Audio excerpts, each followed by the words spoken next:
App 126 Chaalbaaz Anika अगर हमारे channel पर अपने हैं तो हमारे चैनल को लाइक सब्सक्राइब शेयर कमेंट जरूर करें, धन्यवाद।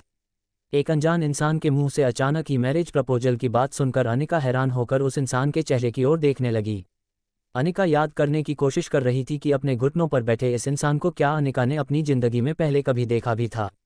याद करने की तमाम कोशिशें जब नाकाम हो गई तब अनिका को इस बात का एहसास हो गया कि हाथ में गुलदस्ता लिए अपने घुटनों पर बैठे हुए इस आदमी को जानती तक नहीं थी। अनिका हैरान होकर बस विकी की ओर देखे जा रही थी। विकी ने दोबारा बड़े ही आत्मविश्वास के साथ अपने हाथों का गुलदस्ता अनिका की ओर बढ़ाते हुए अनिका से कहा, विल यू मैरी मी। फिर अचानक ही रूम में रोमांटिक म्यूजिक बजने लगा। कमरे की रोशनी भी पूरी तरह से लाल लाइटिंग से सज गई थी और अलग अलग दिशाओं से लोग धीरे से अनिका और विकी के आसपास क्लैप करते हुए आ गए।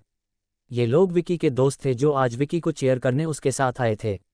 आसपास खड़े हुए विकी के दोस्तों ने एक रिदम में अनिका से कहना शुरू किया, मैरी हिम मैरी हिम।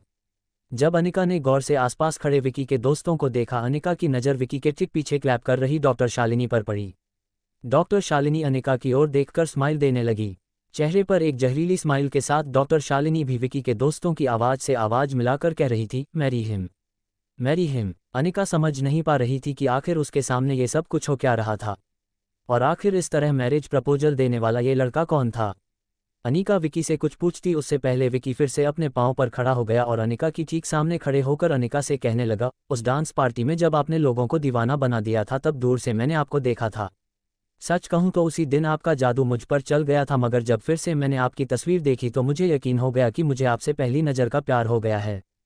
फ़र्क सिर्फ इतना था कि मुझे इस बात का एहसास अभी अभी हुआ है। ये कहते हुए विकी ने अपने कदम अनिका के और नज़दीक बढ़ाना शुरू किया। अनिका हैरानी के साथ साथ इस वक्त घबराहट भी महसूस कर रही थी। अपने कदम पीछे बढ़ाते हुए अनिका ने विकी से कहा, I think there is a mistake, शायद आप किसी और को ढूंढ रहे हैं। अपने कदम अनिका की ओर बढ़ा रहे विकी ने बड़े ही रोमांटिकली अनिका से कहा, आज तक पागलों की तरह यहाँ वहाँ अपने हमसफ़र को ढूंढ रहा था, but for the first time in my life there is no mistake, आप वही हैं जिसका मैं सालों से इंतजार कर रहा हूँ। मजबूती से आगे बढ़ रहे विकी को रोकते हुए अनिका ने कहा, देखें मिस्टर, आप जो कोई भी है, मैं यहाँ किसी और से मिलने आई हूँ। अनिका कुछ और कहती उससे पहले विकी ने अनिका की बात काटते हुए कहा, और वह मैं हूँ। यस मिस अनिका, आप यहाँ जिससे मिलने आई है वह मैं ही हूँ। विकी शास्त्री। सामने खड़े विकी को हटाकर अनिका किसी भी तरह इस रूम से बाहर निकलना चाहती थी, मगर बार बार अनिका का रास्ता रोक रहे विकी को किसी तरह अनिका कन्वेंस करने की कोशिश करने लगी। अनिका ने दबी हुई आवाज़ में विकी से कहा, देखिए मैं यहाँ पर किसी इंपॉर्टेंट मीटिंग के लिए आई हूँ, मेहरबानी करके मेरा रास्ता छोड़िए और मुझे जाने दीजिए। ये कहकर अनिका ने किसी तरह विकी को अपने सामने से हटाया और एग्जिट की ओर चलने लगी। अनिका को इस तरह जाते हुए देखकर विकी ने पीछे से अनिका को आवाज़ देते हुए कहा, देखिए मिस अनिका, मैं जानता हूं कि आप बहुत खूबसूरत हैं और खूबसूरत लड़कियों का पूरा अधिकार है कि वह थोड़ा सा भाव जरूर खाएं, मगर अब आप कुछ ज़्यादा ही नखरे दिखा रही हैं। विकी ने जब अनिका से सबके सामने यह बात कही तो आगे बढ़ रही अनिका के कदम अचानक ही रुक गए। तेज नज़रों से अनिका ने विकी की ओर देखा। इस वक्त अनिका को लग रहा था जैसे अपनी मार्शल आर्ट की एक दो करतब विकी पर आजमा कर उसकी इस बात का मुंहतोड़ जवाब दे दे, मगर किसी तरह अनिका ने अपने इमोशंस पर कंट्रोल किया और फिर से बाहर की ओर चलने लगी।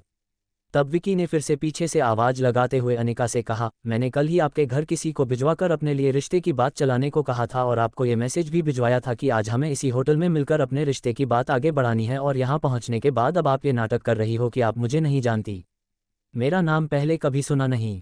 ये किस तरह का बिहेवियर है मिस अनिका। जब विकी ने देखा कि अनिका पर उसकी किसी भी बात का असर नहीं हो रहा था, तब विकी तेजी से अनिका की ओर दौड़ा और जैसे ही विकी ने पीछे से अनिका का हाथ पकड़ा, अनिका ने फौरन ही अपना हाथ इस तरीके से विकी के हाथ से झटका कि विकी जोर से जमीन पर गिर गया। विकी जिस फोर्स से जमीन पर गिरा था, हॉल में खड़े विकी के सारे दोस्त एक सेकंड के लिए डर गए। कुछ दोस्त दौड़कर विकी के पास आए, विकी को सहारा देते हुए उसे जमीन से उठाने लगे। किसी तरह दोस्तों के सहारे पर विकी खड़ा हुआ। विकी के हाथ का गुलदस्ता जमीन पर गिरकर पूरी तरह से खराब हो गया था। विकी ने दर्द की वजह से अपने एक हाथ से अपना घुटना पकड़ लिया। अपने दोस्तों के सामने इस तरह की बेइज्जती होते हुए देखकर विकी का ईगो हर्ट हुआ था। गुस्से से तिलमिलाए विकी ने अनिका पर चीखते हुए कहा, यह किस तरह का बेहुदा बिहेवियर है मिस अनिका, साफ साफ कहो क्या चाहती हो तुम। इस तरह मुझे यहाँ पर मिलने आना और फिर मेरे दोस्तों के सामने ये सारा नाटक करने का क्या मतलब है। मैंने मैसेज भिजवाया था कि अगर तुम रिश्ते की बात आगे बढ़ाना चाहती हो तो दोपहर को प्रिज्म क्लब में आकर मुझसे मिलना। अब तुम यहाँ आ तो गई हो, मगर फिर भी यह सारा नाटक करने का क्या मतलब है। जब डॉक्टर शालिनी ने विकी को इस तरह रिएक्ट करते हुए देखा तब उसे शांत करवाने आ गई। विकी की छाती पर थपथपाते हुए डॉक्टर शालिनी ने अनिका से कहा, देखो अगर तुम्हें विकी की पर्सनालिटी या उसके लुक्स पसंद नहीं आए हैं वो बात अलग है, रिश्ते को ठुकराने के और भी कहीं रास्ते थे। इस तरह उसके दोस्तों के सामने उसकी इंसल्ट करने का क्या मतलब था? डॉक्टर शालिनी अच्छी तरह से जानती थी कि किस तरह विकी की दुखती नस पर हाथ रखना है ताकि विकी को प्रोवोक किया जाए और डॉक्टर शालिनी यह करने में कामयाब हो चुकी थी। डॉक्टर शालिनी की बात सुनकर विकी का गुस्सा अब सातवें आसमान पर चढ़ गया था। अपने दोस्तों को पीछे धकेलते हुए विकी तेजी से अनिका की बिल्कुल पास जाकर खड़ा हो गया। ऐसा लग रहा था जैसे विकी किसी भी वक्त अनिका पर हमला कर देगा। अनिका की आंखों में आंखें डालकर विकी ने अनिका से कहा, तुम्हें मैं पसंद नहीं, तुम मुझे अपने लायक नहीं समझती। अरे जरा अपने आप को देखो, अपनी करतूतों को देखो, अपनी हरकतों को देखो। अगर इस रूम में कोई सबसे बड़ा नालायक है तो वह तुम हो। बिन ब्याही एक बच्चे की माँ हो तुम और तुम मुझे अपने लायक नहीं समझती। सच कहूं तो अगर तुम इतनी खूबसूरत नहीं होती तो तुम जैसी लड़कियों की तरफ तो मैं दोस्ती का हाथ भी नहीं बढ़ाता, शादी तो बहुत दूर की बात हो गई। कमरे में मौजूद सारे लोग विकी के दोस्त थे, इसलिए विकी की बात को सपोर्ट करते हुए विकी के दोस्त अनिका को तरह तरह की कमेंट्स करने लगे। किसी ने कहा, अरे बड़ी सरफफिरी लड़की हो तुम, इतना अच्छे लड़के का प्रपोजल ठुकरा रही हो तुम। अगर तुम्हें विकी पसंद नहीं तो अब किस पर नज़र डालना चाहती हो तुम? रोहित मारवा पर या आकाश गुलेरिया पर? तभी किसी और ने कहा, अरे तुम्हारी बिना बाप के नाम की औलाद को भी जब विकी अपनाने के लिए तैयार था तो तुम्हें तो अपने आप को खुशकिस्मत समझना चाहिए, ऐसे रिश्ते बार बार नहीं आते। तभी किसी ने कहा, अरे छोड़ो यार, विकी यह लड़की जितनी खूबसूरत है उतनी बड़ी चालबाज भी है, मुझे लगता है तुमने जब इसे प्रपोज किया तो इसका कॉन्फिडेंस और बढ़ गया। अब तुम और तुम्हारा खानदान दिल्ली के इतने पावरफुल खानदान में से एक हो, इसे लगा होगा कि जब विकी मेरे पीछे इतना बड़ा दीवाना बन सकता है तो क्यों ना शहर के सबसे बड़े खानदान के बिजनेस हेड रोहित मारवा पर ही अपना जादू चलाने की कोशिश करूं। हॉल में मौजूद बाकी सारे लोग इस कमेंट पर जोर जोर से हंसने लगे। तभी एक लड़की ने यह भी कहा, इस लड़की की ख्वाहिशें तो बहुत बड़ी है मगर मुझे लगता है बहुत जल्द से वापस वहीं लौटना पड़ेगा जहां से यह आई थी। इस कमेंट का जवाब देने के लिए डॉक्टर शालिनी धीरे से चलकर अनिका के पास आए और हॉल में मौजूद लोगों से कहा, वहां जाना तो मुझे लगता है अब बहुत मुश्किल है। वो क्या है ना, जब इसके एक्स हस्बैंड को इस बारे में पता चला कि यह किसी और के बच्चे को अपने पेट में लिए घूम रही है तब उसने इसे छोड़ दिया था, अब क्या मुंह लेकर उस शहर में वापस जाएगी? डॉक्टर शालिनी की यह बात सुनकर विकी के दोस्त ने डॉक्टर शालिनी से पूछा, यह क्या कह रही हो तुम शालिनी? इसके एक्स हस्बैंड ने इसे छोड़ दिया था? कौन था वह? अपने चेहरे पर एक जहरीली मुस्कान लाते हुए डॉक्टर शालिनी ने कहा, अब छोड़ो भी, किसी की पर्सनल लाइफ में हम लोगों को क्या इंटरेस्ट हो सकता है, स्पेशली ऐसी लड़कियों की जो अलग अलग शहरों में जाकर पैसे वाले खानदान के कुंवारे लड़कों को फंसाती हो। अब जाने भी दो। तभी विकी के बाकी दोस्तों ने डॉक्टर शालिनी को फोर्स किया कि वह सामने खड़ी इस नकचुरी लड़की के पास्ट के बारे में थोड़ा डिटेल में सबको बताएं। डॉक्टर शालिनी के चेहरे की मुस्कान बढ़ती जा रही थी। अनिका के आसपास घूमते हुए डॉक्टर शालिनी ने हॉल में मौजूद लोगों को अनिका के पास्ट के बारे में बताना शुरू किया। डॉक्टर शालिनी ने कहा, है एक बेचारा कुणाल डोगरा, डोगरा खानदान का इकलौता वारिस। किसी तरह इस लड़की ने उस कुणाल को फंसा लिया होगा, दोनों ने शादी कर ली। शादी के एक दिन बाद बेचारे को पता चला कि यह किसी और के बच्चे की मां बनने वाली है, इसलिए इसे छोड़ दिया। शालिनी के पास खड़े विकी के एक दोस्त ने शालिनी से पूछा, ये डोगरा खानदान का नाम तो मैंने कभी सुना नहीं है यहाँ पर, क्या ये भी कोई ऊंचे खानदान से बिलोंग करता है? मुस्कुराती हुई शालिनी ने ना में अपना सर हिलाते हुए कहा, अरे नहीं नहीं, ये डोगरा खानदान दिल्ली का कोई खानदान नहीं है, ये तो मनाली में रहते हैं। हाँ, मनाली के खानदानों में जरूर इनका नाम पावरफुल खानदान में शामिल है, मगर यह जो लड़की है इसका बाप एक छोटा मोटा बिजनेसमैन था, अब उस लिहाज से तो डोगरा खानदान इनके खानदान के सामने काफ़ी पावरफुल खानदान था। अब पावरफुल खानदान के लड़के के साथ शादी तो कर ली मगर बेचारी अपनी करतूत नहीं छुपा पाए। वो कहते हैं ना हाथ आया मगर मुंह ना लगा। विकी के दोस्त अनिका की सिचुएशन पर जोर जोर से हंसने लगे और कहने लगे, इतना सब होने के बाद भी इस लड़की का कॉन्फिडेंस तो देखो, इसे लगता है अब वह दिल्ली में भी किसी भी ऊंचे खानदान के लड़के को अपने हुस्न का शिकार बना सकती है। मगर मिस अनिका, ये दिल्ली है, यहाँ पर कोई लड़का तुम्हारे हुस्न के जाल में नहीं फंसने वाला है। हॉल में मौजूद विकी के सारे दोस्त अनिका पर जोर जोर से हंसने लगे। बाहर क्लब प्रिज्म के एंट्रेंस पर रोहित मारवा रिया के साथ एंटर हुआ। रोहित ने रिया को अपने हाथों में उठाया हुआ था। जैसे ही रोहित क्लब प्रिज्म के कॉरिडोर में चलने लगा, रोहित की नज़र सामने बिछी रेड कार्पेट पर पड़ी। फर्श पर बिछी रेड कार्पेट, आसपास फूलों से सजा हुआ सीलिंग और हॉट शेप के बलून्स को देखकर रोहित को इस बात का अंदाजा आ गया था कि जरूर कोई कॉलेज गोइंग लड़का या लड़की अपने पार्टनर को प्रपोज करने के लिए हॉल सजाया था। इस तरह का प्रपोजल रोहित को काफ़ी चाइल्डिश लगता था। तभी कॉरिडोर में खड़े एक स्टाफ मेंबर ने अपने साथी कर्मचारी से कहा, मिस अनिका के लिए की गई तैयारियां पूरी हो चुकी है, जब वह यहाँ से चली जाए तो ये सारा डेकोरेशन निकाल देना। सर्विस स्टाफ के मुंह से यह बात सुनते ही रोहित बिल्कुल हैरान रह गया। मिस अनिका के लिए की गई तैयारियों का मतलब था कि अनिका ने क्लब प्रिज्म वालों से यह सारी तैयारियां करवाई थी। इन सारी बातों को कनेक्ट करके रोहित इस नतीजे पर पहुंचा था कि अनिका ने ये सारी तैयारियां इसलिए करवाई थी ताकि आज वह रोहित को मैरिज के लिए प्रपोज करें। जब ये बात रोहित के मन में आए तो अचानक ही तेजी से चल रहे रोहित के कदम धीमे हो गए। रोहित को पता भी नहीं चला कि कब उसके चेहरे पर एक हल्की सी स्माइल आ गई थी। रोहित सोचने लगा था कि शायद आज अनिका रोहित को प्रपोज करके कहने वाली थी कि क्यों ना हम दो सिंगल पेरेंट्स एक हो जाएं और हमारे बच्चों को एक कंप्लीट फैमिली दे दे। होटल की जो सजावट अभी कुछ देर पहले रोहित को चाइल्डिश लग रही थी, अचानक ही उन आर्टिफिशियल फ्लावर्स में से रोहित को असली फूलों की खुशबू आने लगी थी और आसपास की सजावट रोहित को बेहतरीन लगने लगी थी। रोहित बस अपने मन में यही सोच रहा था कि कब वह घड़ी आएगी और अनिका रोहित को शादी के लिए प्रपोज करेगी और तब रोहित किस तरह से अनिका को अपना जवाब देगा। तभी एक सूट पहना आदमी रोहित से टकराया।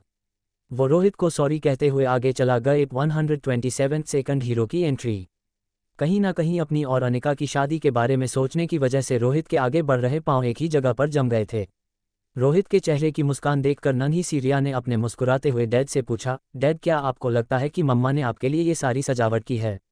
रिया को माथे पर चूमते हुए रोहित ने रिया से कहा, तुमने सुना नहीं अभी अभी होटल के स्टाफ ने क्या कहा? अच्छा मुझे एक बात बताओ, अगर सचमुच वह मुझे आज प्रपोज करती है तो तुम्हें क्या लगता है मुझे क्या जवाब देना चाहिए? रिया ने अपना एक हाथ अपने माथे पर मारते हुए मन ही मन सोचा कि उसका भाई आर्यन रोहित के आईक्यू के बारे में सही कहता था।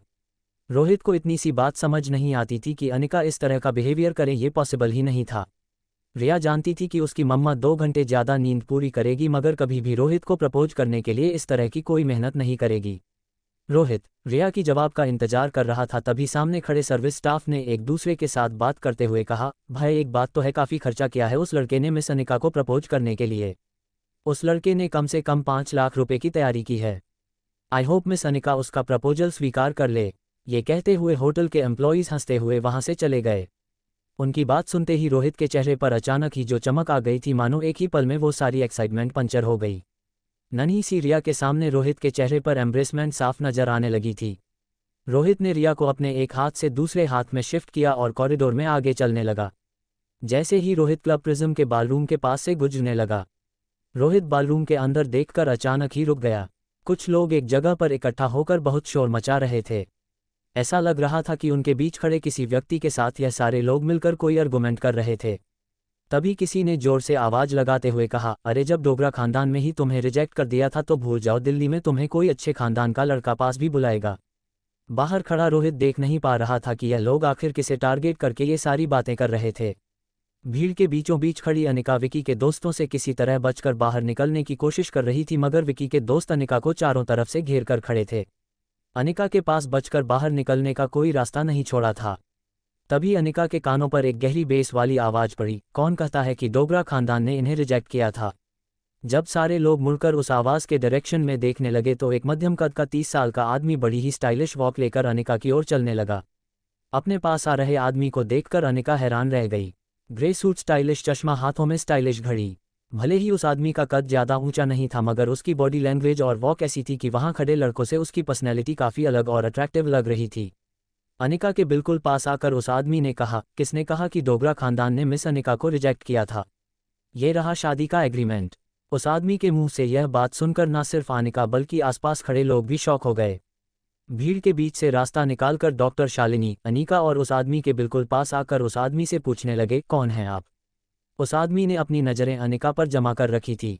डॉक्टर शालिनी को बिना नोटिस किए उस आदमी ने हल्की सी मुस्कान के साथ अनिका को देखकर कहा, मेरा नाम आशीष है, आशीष डोगरा। मैं दरअसल रिश्ते में कुणाल का चाचा हूँ, मगर उससे सिर्फ 4 साल बड़ा हूँ। आशीष की बात सुनकर अनिका और ज़्यादा कन्फ्यूज हो गई। अनिका समझ नहीं पा रही थी कि आखिर कुणाल डोगरा के रिश्तेदार को अब उससे क्या काम हो सकता था, और यहाँ इस तरह सबके बीच में शादी का एग्रीमेंट दिखाकर आशीष क्या साबित करना चाहता था। आशीष ने अनिका की आंखों में उठ रहे सारे सवालों को पढ़ लिया था। बड़ी ही पोलाइट आवाज में आशीष ने अनिका से कहा, इस वक्त डोगरा खानदान में सिर्फ 2 लड़के हैं जिनकी शादी नहीं हुई है। एक है कुणाल और दूसरा मैं। मुझे नहीं लगता कि कुणाल अनिका के लिए कोई सूटेबल मैच है, क्योंकि वह एक ऐसा अंधा इंसान है जिसे असली हीरे की परख ही नहीं है। मगर इस एग्रीमेंट में लिखी सारी बातों को मैं मानने के लिए तैयार हूँ। अगर तुम चाहो तो ये एग्रीमेंट पढ़ सकती हो। आशीष ने अपने ब्लेजर की जेब से एग्रीमेंट निकाला।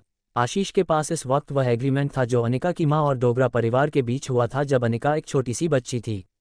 दोनों परिवारों ने उस वक्त एक लीगल एग्रीमेंट बनाया था जिससे दोनों परिवार के बच्चों के बीच फ्यूचर में शादी का प्रोविजन भी लिखा गया था। एग्रीमेंट की एक कॉपी अनिका के पास भी थी, मगर कुणाल के साथ डिवोर्स पेपर पर साइन करने के बाद अनिका ने वह एग्रीमेंट फाड़कर उसे डिस्पोज कर दिया था।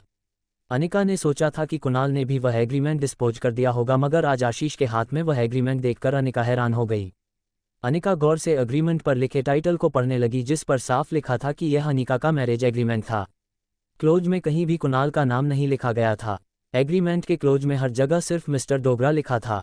क्लॉज में यह बात भी साफ लिखी हुई थी कि डोगरा परिवार का सूटेबल एज वाला कैंडिडेट इस एग्रीमेंट को पूरा करेगा। इसका मतलब साफ था कि यह जरूरी नहीं कि इस एग्रीमेंट को ऑनर करने वाला शख्स कुणाल डोगरा होना चाहिए। और आज अनिका के ठीक सामने आशीष डोगरा खड़ा था। आशीष डोगरा की आवाज़, उसके हाव भाव और बोलने के तरीके से ऐसा लग रहा था कि आशीष कुणाल के स्वभाव के बिल्कुल विपरीत था। आशीष की आंखों में अनिका के लिए रिस्पेक्ट और प्यार साफ नजर आ रहा था। अनिका एक बात नहीं समझ पा रही थी कि आखिर डोगरा खानदान अनिका को अपनी बहू बनाने की जिद पर इस तरह क्यों अड़े थे कि कुणाल के साथ शादी टूटने के इतने दिन बाद अब उन्होंने आशीष को अनिका के पास भेज दिया था। अनिका आशीष से कुछ बात करें उससे पहले पास खड़ी डॉक्टर शालिनी है आशीष से पूछा, क्या तुम जानते हो अनिका एक बच्चे की माँ है? और शालिनी की बात को काटते हुए आशीष ने कहा, मैं अनिका के बारे में सब कुछ जानता हूं और एग्रीमेंट में लिखी हर बात को मैं अपने दिल से ऑनर भी करूंगा। मैं अनिका को उसके पास्ट, उसकी प्रेजेंट और उसकी फ्यूचर के साथ एक्सेप्ट कर लूंगा। आशीष के मुंह से ऐसी मच्योर और रिस्पेक्टफुल बातें सुनकर आसपास खड़ी कई लड़कियां इंप्रेस हो गई थी और कहीं ना कहीं डॉक्टर शालिनी को भी मन ही मन एक राहत महसूस होने लगी थी। दरअसल विकी को अनिका के साथ जोड़ने के पीछे शालिनी की यह प्लानिंग था कि अनिका किसी तरह रोहित मारवा से दूर हो जाए। अब अनिका का नाम चाहे विकी से जुड़े चाहे आशीष से, दोनों ही सूरतों में शालिनी का रास्ता साफ होने वाला था। अनिका के ठीक बगल में खड़े विकी शास्त्री ने अपनी हैरानी से बाहर निकलते हुए अपने दांत कचकचाकर आशीष से कहा, यह क्या मजाक है? इस तरह तुम सबके सामने किसी लड़की को अपने साथ रिश्ता जोड़ने पर मजबूर नहीं कर सकते। अपने दोनों हाथ अपनी जेब में डालकर आशीष ने एक हल्की मुस्कान देते हुए विकी से कहा, फोर्स तो तुम भी किसी की मंगेतर को अपने आप से शादी करने के लिए नहीं कर सकते। आशीष के मुंह से मंगेतर शब्द सुनते ही अनिका के होंठ हैरानी से खुल गए। बड़ी बड़ी आंखों से अनिका आशीष के सॉफ्ट मगर कॉन्फिडेंट चेहरे की ओर देखने लगी। एग्रीमेंट के मुताबिक अनिका की मां ने सालों पहले डोगरा खानदान के साथ अपनी बच्ची के रिश्ते का एक कॉन्ट्रैक्ट बनाया था।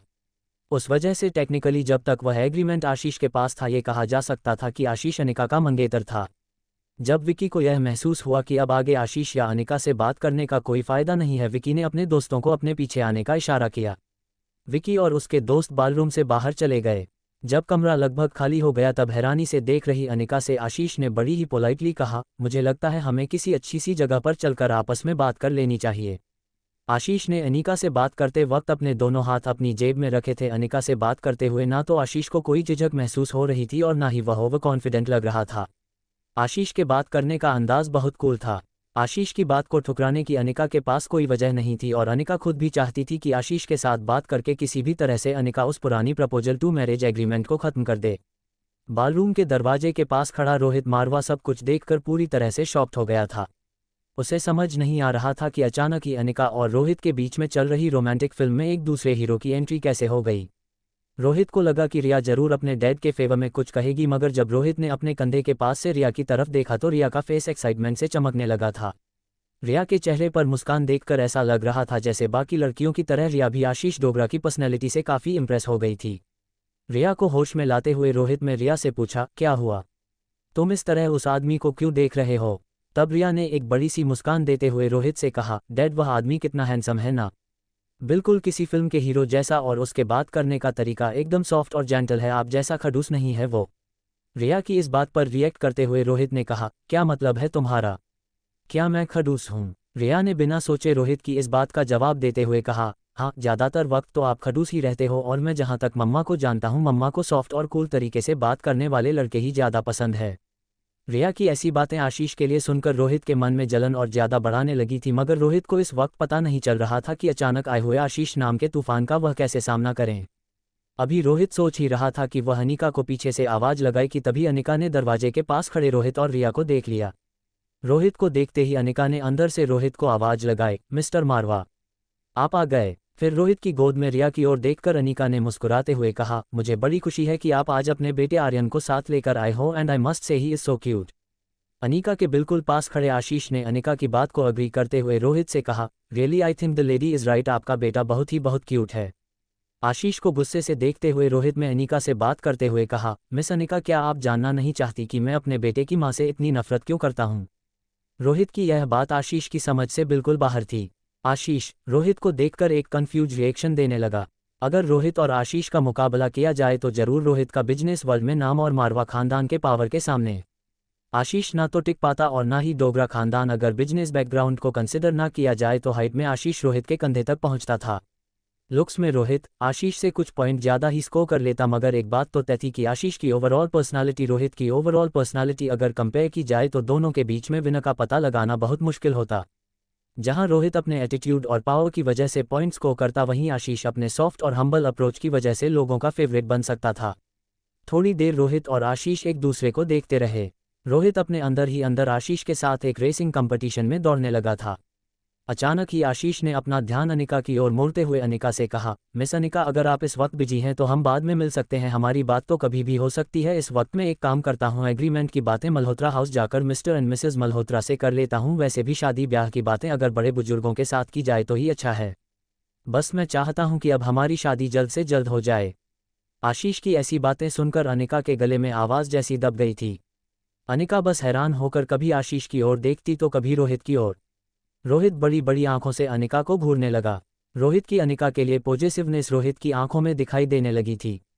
कुछ देर अनिका को यूं ही देखने के बाद जब रोहित ने यह महसूस किया कि अनिका इस वक्त शायद आशीष से बात करने में ज़्यादा इंटरेस्टेड थी, तो रोहित रिया को लेकर वहां से जाने लगा। तभी अनिका ने रोहित को रोकते हुए कहा, रुक जाए मिस्टर मारवा, 1 मिनट रुक जाए। रोहित के पाँव वही जम गए। रोहित ने मुड़कर अनिका और आशीष की ओर नहीं देखा, बस रोहित के कानों पर अनिका की आवाज़ पड़ी। अनिका आशीष से कह रही थी, देखिए मिस्टर आशीष, आप बस 5 मिनट मेरे लिए यही इंतजार कीजिए, मैं मिस्टर मारवा के साथ एक ज़रूरी बात कर लेती हूँ। एप 128 खुल गए सारे राज। अनिका ने पहले रोहित के साथ बात करना पसंद किया था। ये बात जानकर रोहित ने एक लंबी सांस छोड़ी। रोहित को ये सोचकर थोड़ी सी रिलीफ मिली थी कि पहले आशीष से मीटिंग न करके अनिका ने रोहित को चुना था।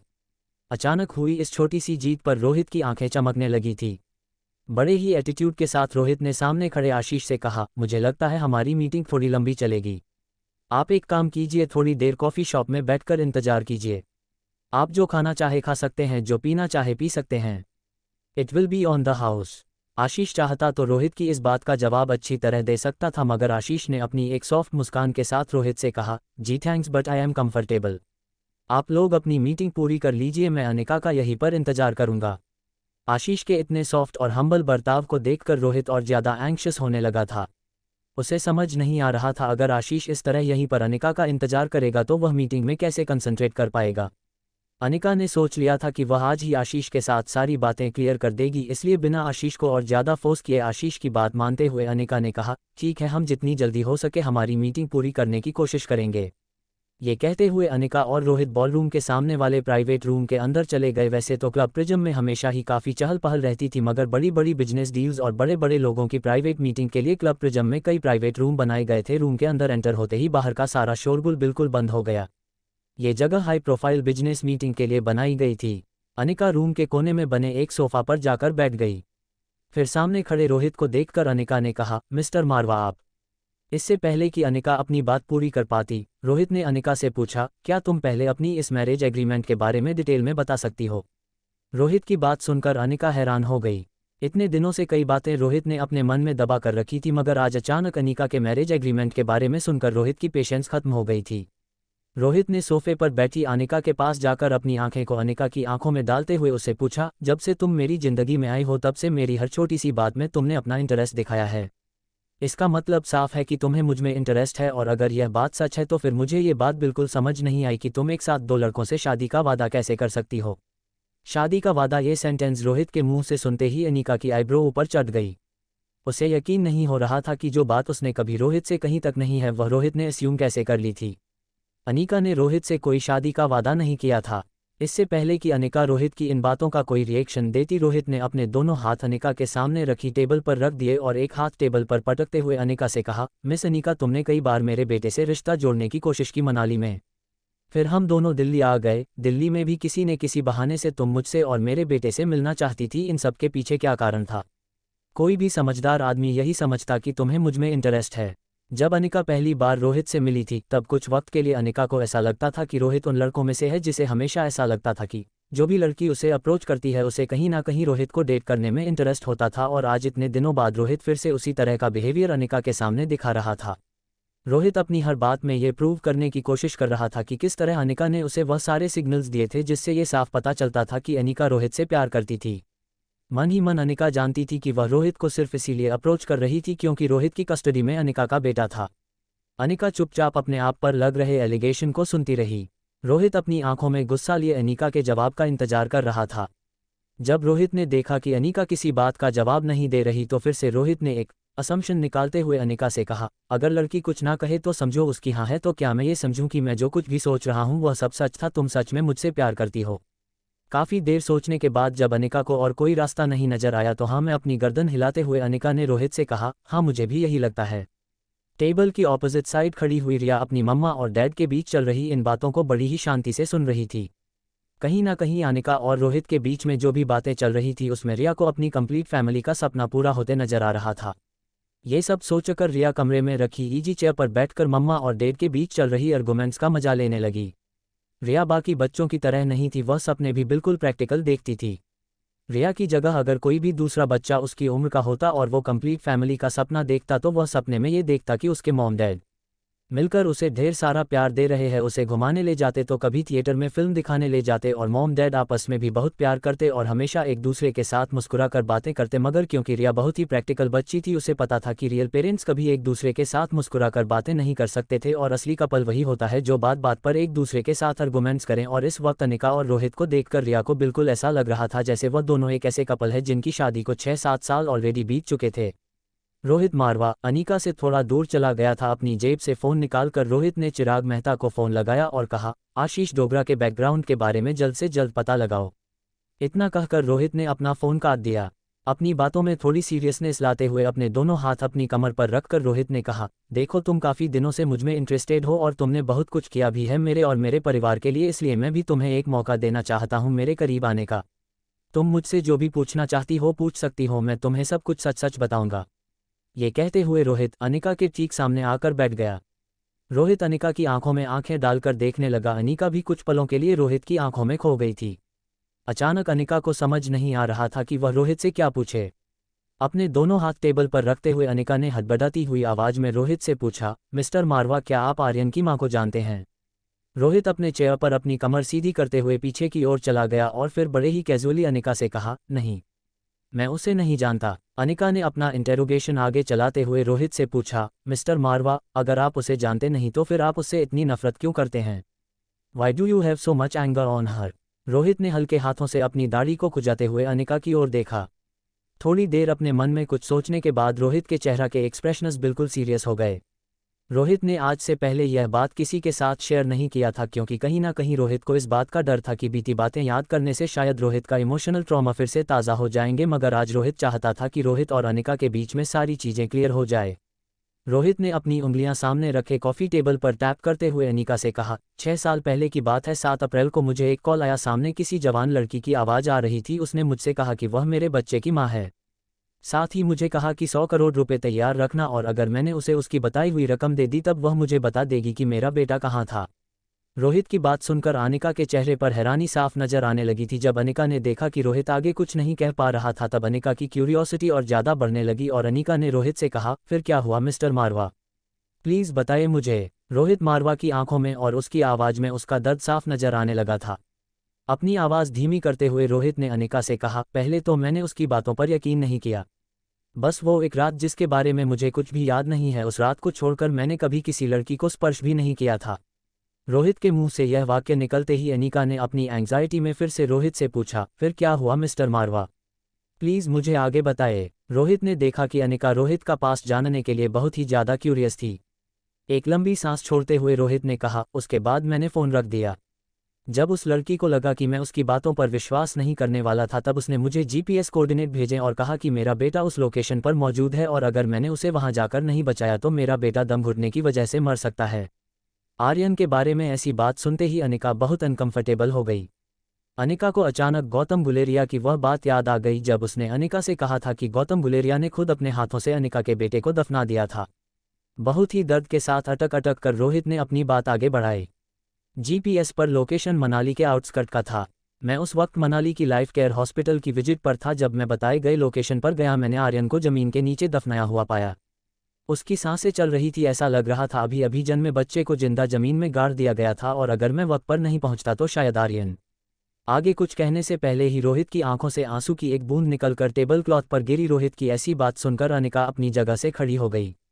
अनिका की दोनों आंखों से एक के बाद एक आंसू फर्श पर गिरने लगे। नीचे देख रहे रोहित ने अनिका से कहा, जब मैंने उसे गड्ढे से बाहर निकाला तब उसकी सांसें नहीं चल रही थी।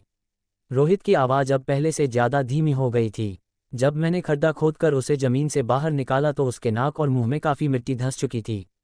लेकिन क्योंकि मैं हॉस्पिटल के कामों में ध्यान देता हूं, मुझे इनिशियल सीपीआर करना आता था। जैसे ही मैंने आर्यन के मुंह में सांसें भरी, अचानक ही ऐसा लगा जैसे छोटे से बच्चे का दिल फिर से धड़कने लगा। मगर एक बात तो तय थी, अगर मुझे पहुंचने में 15 मिनट भी लेट हुआ होता तो आज आर्यन हमारे बीच नहीं होता। अनिका को अचानक ही सारी बातें कनेक्ट होने लगी। क्यों आर्यन हमेशा ही डरा डरा और सहमा सहमा सा रहता था? क्यों वह बाकी बच्चों की तरह तेज बात नहीं कर पाता था? क्यों आर्यन में हमेशा से कॉन्फिडेंस की कमी थी? क्योंकि पैदा होते ही जिस बच्चे ने इतना कुछ देख लिया हो उसका ऐसा बिहेवियर बहुत ही जस्टिफाइड था। और साथ ही रोहित का आर्यन की मां के प्रति नफरत भी काफ़ी हद तक जस्टिफाइड थी। क्योंकि जब भी किसी वजह से आर्यन बीमार पड़ता है या उसे कोई इमोशनल ट्रॉमा होता तो रोहित को आर्यन की उस बेरहम मां की याद आती थी, जिसकी वजह से रोहित के दिल में आर्यन की मां के प्रति नफरत साल दर साल बढ़ती जा रही थी।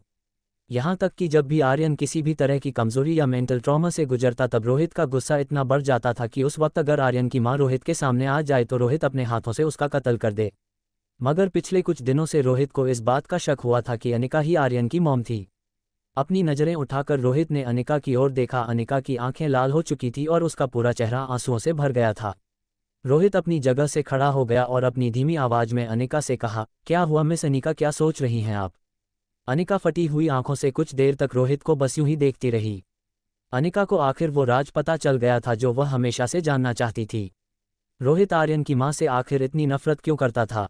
अनिका जानती थी कि वह फ़ोन कॉल रोहित को उसने नहीं किया था। फिर वह लड़की कौन हो सकती है जिसने रोहित को इस तरह ब्लैकमेल करके आर्यन को जन्म लेने की कुछ ही मिनट बाद इतनी बेरहमी से ज़मीन के अंदर गाड़ दिया था? आर्यन को किडनैप होने से ना बचा पाने का दुख आज भी अनिका के अंदर उतना ही ताज़ा था जितना 6 साल पहले। अपने आप को डिफेंड करते हुए अनिका ने छलकती हुई आंखों से रोहित की ओर देखा और कहा, आर्यन की मां उस वक्त बहुत मजबूर थी मिस्टर मारवा।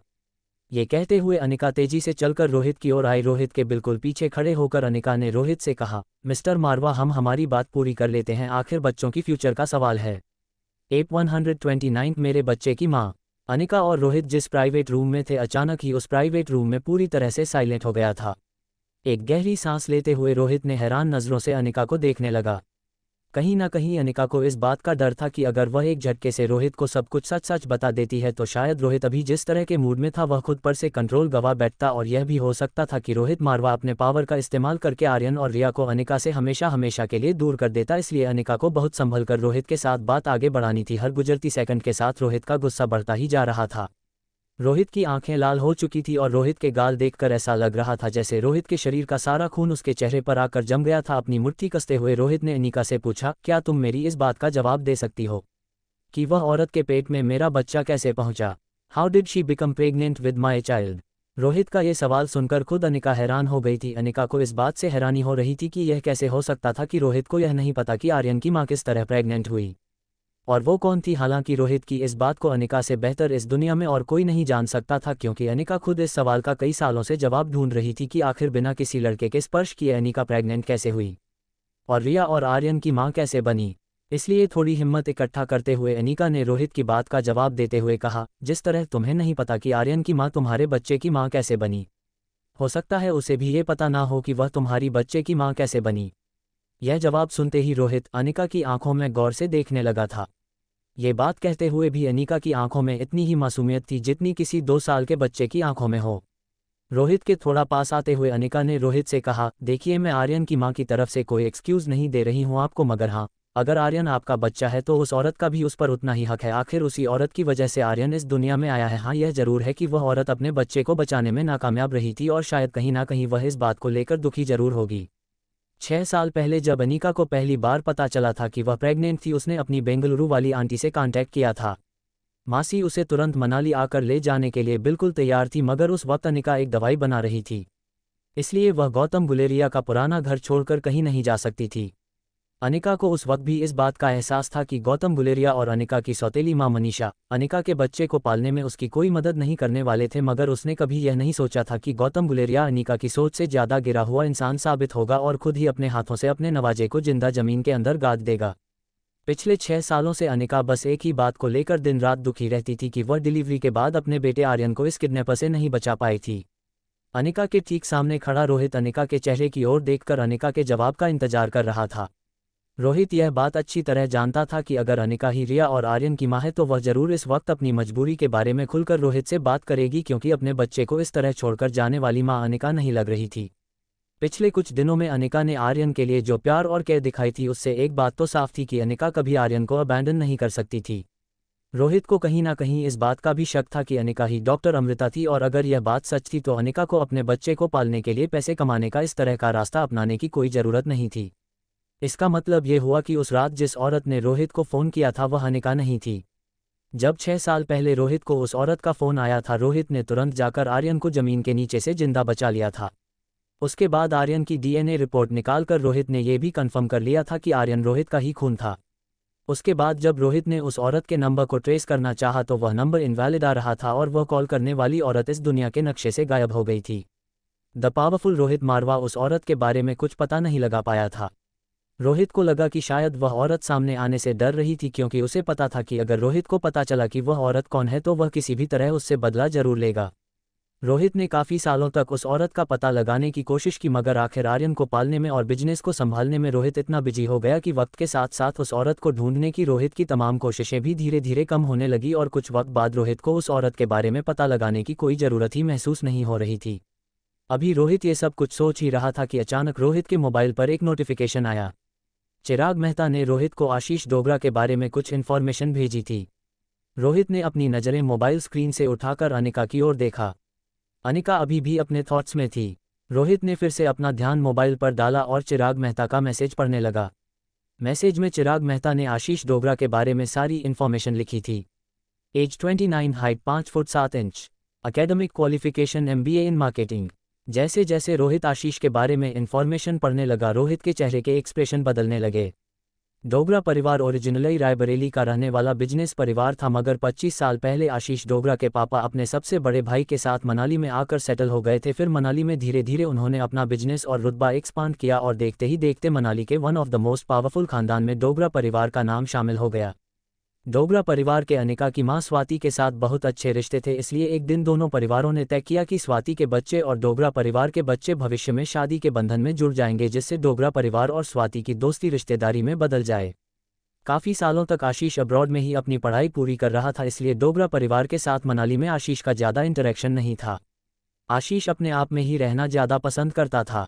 बहुत ही कम उम्र में आशीष ने फार्मेसी में कई सारी डिग्रियां हासिल कर ली थी, मगर आखिरकार उसने फार्मेसी की दुनिया छोड़ दी क्योंकि वह अपना कोई बिजनेस शुरू करके बिजनेस में नाम कमाना चाहता था। आशीष डोगरा खानदान के साथ ज़्यादा घुलता मिलता नहीं था और इसलिए आशीष अब दिल्ली में आकर खुद की फार्मेसी फैक्ट्री खोलना चाहता था। चिराग मेहता की रिपोर्ट में लिखा था कि डोगरा खानदान ने हमेशा से ही आशीष के साथ सौतेला व्यवहार किया था, मगर हर दूसरे दिन डोगरा परिवार इंडिया से बाहर किसी को कॉल करता था, मगर चिराग मेहता यह नहीं पता लगा पाया था कि आखिर डोगरा परिवार विदेश में किसे और कहां कांटेक्ट करने की कोशिश कर रहे थे। मगर रिपोर्ट में और एक बात बहुत स्ट्रेंज थी कि जब से आशीष इंडिया लौट आया था, डोगरा परिवार ने उस नंबर पर कांटेक्ट करना भी छोड़ दिया था। रिपोर्ट में और एक बात बहुत ही शॉकिंग थी कि मनाली पहुंचने के बाद डोगरा परिवार का जो सबसे पहला बिजनेस था वह एक फार्मास्यूटिकल फैक्ट्री था, मगर इससे पहले डोगरा परिवार ने मेडिकल फील्ड रिलेटेड कोई भी बिजनेस कभी नहीं किया था। ये बात कहीं ना कहीं रोहित को खटकने लगी थी। अगर डोगरा परिवार हमेशा से आशीष के साथ सौतेला व्यवहार करता था तो उसे कॉन्टैक्ट करने की इतनी कोशिश क्यों कर रहा था। अभी रोहित यह सब कुछ सोच ही रहा था कि अनिका ने पास खड़ी रिया से पूछा, तो क्या कल तुम बलवीर सर की एकेडमी में जाने वाले हो?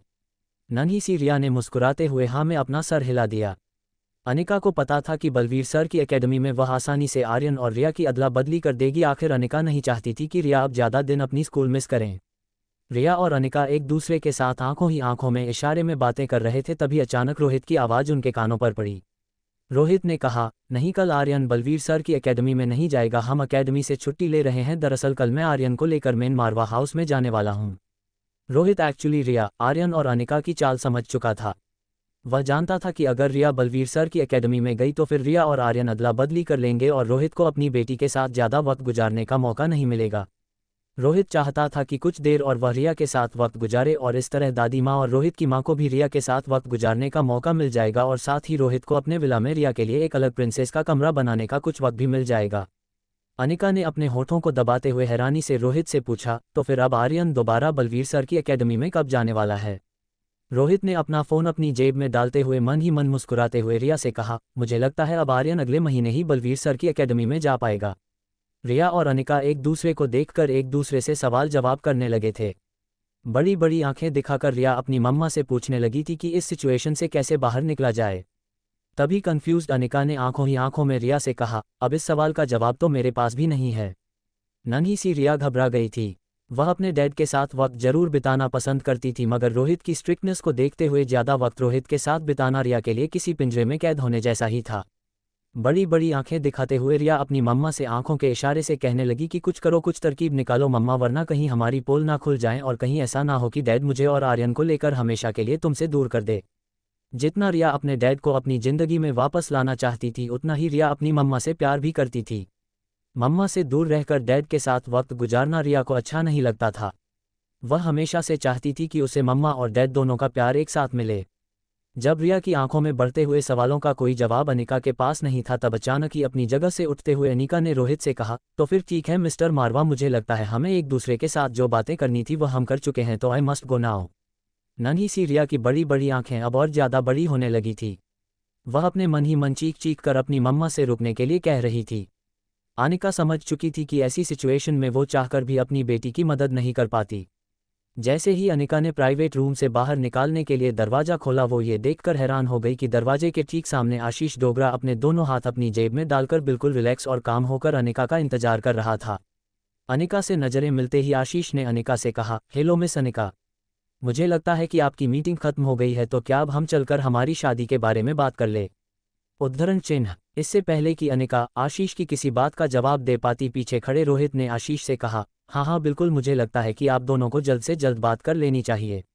नन्ही सी रिया को अपने दोनों हाथों से उठाते हुए रोहित ने अनिका से कहा, ये रूम मैंने बुक करके रखा है, आप लोग चाहे तो यहीं पर बात कर सकते हैं, मैं अपने बेटे के साथ यहाँ से जा रहा हूँ। अनिका कुछ कहे या कुछ समझे उससे पहले आशीष ने रोहित की बातों का जवाब देते हुए कहा, हाँ मेरे ख्याल में यही समझदारी होगी। अगर वैसे भी आप लोगों की मीटिंग पूरी हो गई हो तो क्यों ना खर्च किए हुए रुपयों का फुल यूटिलाइजेशन किया जाए। जब आशीष प्राइवेट रूम में दाखिल हुआ तब रोहित आशीष के ठीक सामने खड़ा होकर अनिका की ओर देखने लगा। आशीष ने अनिका और रोहित के बीच चल रही टेंशन को सेंस कर लिया था।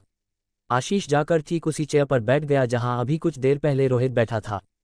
फिर अपनी जेब से वह एग्रीमेंट निकालते हुए आशीष ने उसे टेबल पर रखकर अनिका से कहा, miss Anika please have a seat, हम हमारे मैरिज एग्रीमेंट के बारे में बातें कर ले। धीमे कदमों से अनिका आशीष की ओर बढ़ने लगी। अनिका मन ही मन सोच रही थी कि वह किस तरह आशीष को समझाएं कि वह उसके साथ शादी नहीं कर सकती। अभी अनिका आशीष से कुछ कहने ही वाली थी, तब रिया को हाथ में पकड़े हुए रोहित ने आशीष से कहा, मुझे लग रहा है कि आपका एग्रीमेंट वॉइड हो चुका है। वो क्या है ना कि मेरे बच्चे की माँ को किसी के सहारे की जरूरत नहीं। एप 130, हम शादी करना चाहते हैं। रोहित की बात सुनकर ना सिर्फ आशीष मगर कमरे में मौजूद अनिका और रिया भी हैरान रह गए थे। एक ही पल में जैसे अनिका का गला सूखने लगा था। अनिका ये सोच सोच कर हैरान हो रही थी कि शायद रोहित को पता लग चुका था कि आर्यन, रिया और अनिका की असलियत क्या थी। उसे मन ही मन अब इस बात का डर लगने लगा था कि रोहित का अगला कदम क्या होगा। लगभग 3 या 4 सेकंड के अंदर अनिका के दिमाग में दुनिया भर के ख्याल आकर गुजरने लगे थे। अनिका ने यहाँ तक सोच लिया था कि किस तरह वो पागलों की तरह पूरी दुनिया में अपने बच्चों को ढूंढने की कोशिश कर रही थी, मगर रोहित मारवा के पावर की वजह से अनिका अपने बच्चों को ढूंढने में नाकाम रही थी। तभी कमरे की साइलेंस तोड़ते हुए आशीष डोगरा ने रोहित से पूछा, क्या मतलब है आपका? मिस अनिका के बच्चों के बाप आप हैं? आशीष के सवाल पूछने के बाद लगभग कई मिनट तक कमरे में साइलेंस रहा। अनिका की सांसें तेज होने लगी थी। अनिका ने यहाँ तक सोच लिया था कि वह किस तरह रोहित के हाथ से रिया को छीनकर कमरे से बाहर भागने की कोशिश करेगी। आशीष भी बेसब्री से रोहित के जवाब का इंतजार कर रहा था। फिर एक हल्की सी मुस्कान देते हुए रोहित ने अपनी चुप्पी तोड़ी और कहा, मिस अनिका और मेरे बेटे आर्यन के बीच काफ़ी प्यार है। यहाँ तक कि मेरा बेटा आर्यन तो मिस अनिका को मॉम कहकर ही पुकारता है। अब इस रिलेशन को ध्यान में रखते हुए मैं ये कह सकता हूँ कि मिस अनिका मेरे बेटे की माँ है। जैसे ही रोहित के मुंह से यह जवाब निकला, आशीष और अनिका दोनों की सांसें जो अब तक अटकी हुई थी वह नॉर्मल हो गई। अनिका मन ही मन ये सोचकर खुश हो रही थी कि रोहित को अब तक उसकी असलियत के बारे में पता नहीं चला था। अपने गले पर एक हाथ रखते हुए अनिका ने एक लंबी सांस ली। अनिका को देखकर ऐसा लग रहा था जैसे उसकी गले में अटकी जान दोबारा सांस लेने लगी थी। आशीष वैसे तो कभी भी किसी से गुस्से से बात नहीं करता था, मगर रोहित का इस तरह का मजाक आशीष की समझ के बाहर था। आशीष धीरे से अपनी जगह से खड़ा हुआ और अपनी यूनिक स्टाइल में दोनों हाथ जेब में डालकर उसने एक हल्की सी मुस्कान देते हुए रोहित से बोला, मुझे लगता है मिस्टर मारवा आपका सेंस ऑफ ह्यूमर काफ़ी अच्छा है, क्योंकि कोई भी अनजान आदमी जो आपसे पहली बार मिला हो जैसे कि मैं, वह आपकी बात सुनकर इसी नतीजे पर पहुंचता कि मिस अनिका आपके बच्चे की माँ है। भले ही यह सब कुछ कहते वक्त आशीष बिल्कुल काम और पेशेंट नजर आ रहा था, मगर कहीं ना कहीं आशीष अपने शब्दों से रोहित को ये बताने की कोशिश कर रहा था कि उसका इस तरह का मजाक अप्रिशिएट नहीं किया गया है। आशीष की यह बात सुनकर रोहित अब आशीष के साथ एक कोल्ड वॉर में शामिल हो गया था। आशीष की बातों का जवाब देते हुए रोहित ने कहा, अगर मैं मिस अनिका के साथ फैमिली शुरू करने वाला होता तो डेफिनेटली उनकी बेटी को मैं बिल्कुल अपनी सगी बेटी जितना ही प्यार देता। रिया ने रोहित के मुंह से यह बात जब सुनी तब अचानक ही रिया की आंखें चमकने लगी। उसके बंद होठों पर अचानक ही हल्की सी मुस्कान आ गई। रिया को यकीन नहीं हो रहा था कि यह सब कुछ वही आदमी कह रहा था जिसने कुछ ही दिन पहले रिया को सोशल मीडिया पर ब्लॉक कर दिया था। कहीं ना कहीं आशीष पूरी तरह से रोहित की कहीं बात को समझ नहीं पा रहा था। क्या रोहित की बात का आशीष यह मतलब निकालता कि अब रोहित और अनिका साथ मिलकर एक फैमिली बनने वाले हैं, या रोहित का कोई और मतलब था? थोड़ी देर कुछ सोचने के बाद आशीष ने चेयर पर बैठी अनिका की ओर देखा और उससे पूछा, मिस अनिका आपको इस बारे में क्या लगता है? अनिका किसी तरह आशीष डोगरा के इस पूरे मैरिज एग्रीमेंट वाली बात से बाहर निकलना चाहती थी, इसलिए अनिका ने देखा कि यही सबसे अच्छा मौका था आशीष डोगरा को बिना इंसल्ट फील कराए उसकी प्रपोजल को रिजेक्ट करने का। अनिका ने आशीष से कहा, हाँ पिछले कुछ दिनों में मेरी मिस्टर मारवा के साथ काफ़ी जान पहचान हो चुकी है, और इतना ही नहीं, ये मैरिज एग्रीमेंट भी अब किसी काम का नहीं है। इन सब बातों को काफ़ी साल बीत चुके हैं और अब तो लॉज भी काफ़ी चेंज हो गए हैं। कोई किसी को एग्रीमेंट के जरिए शादी के बंधन में नहीं बांध सकता। एक लंबी सांस छोड़ते हुए आशीष ने अनिका से कहा, ठीक है फिर मिस अनिका, दरअसल मैंने ये मैरिज एग्रीमेंट इसलिए निकाला था ताकि मैं आपकी कुछ मदद कर सकूं, आप जिस सिचुएशन में है उससे बाहर निकाल सकूं। हमें दुश्मनों से ज़्यादा दोस्त बनाने चाहिए, और आपकी माँ और डोगरा खानदान के बीच बहुत गहरी दोस्ती थी। बस उसी दोस्ती के नाते मैंने सोचा कि क्यों ना हमारे बीच भी ऐसी ही एक अटूट दोस्ती बन जाए। और एक बात मैं आपसे कहना चाहूँगा मिस अनिका, मुझे पता है कि डोगरा खानदान ने बहुत गलत किया था आपके साथ। चलो हम इसे इस तरह से देखते हैं कि आई ओ यू अ फेवर, और मैं डोगरा खानदान के द्वारा की गई गलती की भरपाई करना चाहता हूं अगर आप मुझे ये करने का मौका दे, चाहे अभी या नियर फ्यूचर में कभी भी। जब अनिका पहली बार आशीष से मिली थी तब उसे ऐसा लगा था कि आशीष शायद अनिका को पाने की दीवानगी में यहाँ अनिका को ढूंढते हुए पहुंचा था। मगर जब आशीष ने ये सारी बातें कहीं तो अनिका को अंदर ही अंदर बहुत गिल्ट महसूस होने लगा कि उसने आशीष के बारे में क्यों ऐसी बात सोची। हालांकि सच्चाई तो ये थी कि आशीष अनिका को मदद करने के लिए हाथ बढ़ाना चाहता था। अनिका ने अपनी जगह पर खड़े होते हुए आशीष से कहा, नहीं नहीं, इसमें डोगरा खानदान की कोई गलती नहीं है। शादी से पहले मैं प्रेग्नेंट हो चुकी थी और यह जाहिर सी बात थी कि ऐसी सिचुएशन में डोगरा परिवार यह शादी तोड़ ही देता। अनिका की बात का तुरंत जवाब देते हुए आशीष ने कहा, मगर आप किस तरह प्रेग्नेंट हुई यह बात तो आप खुद नहीं जानती थी। फिर ऐसे हालात में डोगरा परिवार का आपके साथ इस तरह का बिहेवियर और आपको इस तरह से छोड़ देना जस्टिफाइड नहीं था। एनीवेज, आपको और कोई एक्सप्लेनेशन देने की ज़रूरत नहीं है मिस अनिका। अगर आपको किसी भी चीज़ की ज़रूरत हो या मेरी किसी भी तरह की मदद चाहिए तो बस आप मुझसे कह दीजिएगा। ये कहने के बाद आशीष ने फिर से अपने दोनों हाथ अपनी जेब में डाल दिए और एक हल्की सी मुस्कान देते हुए अनिका और रोहित से कहने लगा, off then I think I should leave now. मुझे लगता है मुझे ही पहले इस कमरे से बाहर जाना चाहिए। जैसे ही आशीष कमरे से बाहर निकलने लगा, पीछे खड़ी अनिका ने आशीष से कहा, एक मिनट रुक जाए आशीष। आशीष ने रुककर धीरे से पीछे मुड़कर देखा। आशीष की आंखों में एक सवाल साफ नजर आ रहा था कि जब सब कुछ अनिका ने क्लियरली आशीष को बता दिया था तो अब ऐसी कौन सी बात रह गई थी जिसका अनिका खुलासा करना चाहती थी। तभी अनिका ने आशीष के कोट की ओर इशारा करते हुए कहा, क्या आप वो मैरिज एग्रीमेंट फाड़ देंगे? बिना रिएक्ट किए बस एक हल्की सी मुस्कान देते हुए आशीष ने कहा, सच कहूं तो मैं इसे अपने पास संभाल के रखने वाला था, मगर जब आपने मांग की है तो मैं इसे आपको लौटा देता हूं। फिर अपनी कोट की जेब से मैरिज एग्रीमेंट बाहर निकालते हुए आशीष ने वो एग्रीमेंट अनिका के हाथ में दे दिया और कहा, अभी कुछ दिनों पहले मैं मनाली गया था, तब मैंने देखा कि मेरे पिताजी इस मैरिज एग्रीमेंट को डिस्पोज करने वाले थे, तो मैंने उन्हें रोक लिया और अपने पास सेफली रख लिया। जब आशीष ये सारी बातें कर रहा था अनिका गौर से उस मैरिज एग्रीमेंट को देखने लगी।